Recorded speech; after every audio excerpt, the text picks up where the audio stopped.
మనసులో తలచిన వెంటనే గుండెల నిండా ధైర్యాన్ని నింపగలిగే మహాయోధుడు, అభయహస్తంతో ఎల్లవేళలా మనల్ని కాపాడే ఆ పవనపుత్రుడిని ఇప్పుడు మనసారా స్థుతించుకుంటూ శ్రీ పంచముఖ ఆంజనేయ స్వామిగా అవతారమెత్తిన కథను దృశ్య రూపంలో తిలకిద్దాం రండి.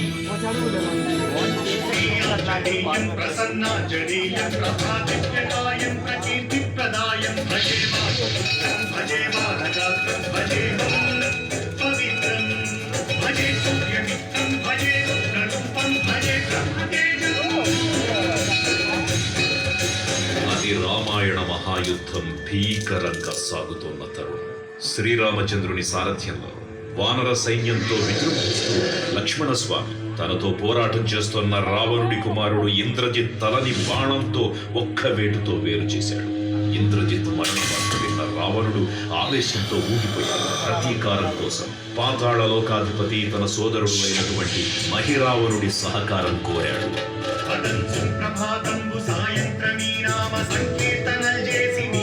వర్ణించి నీ మీద లేదన్న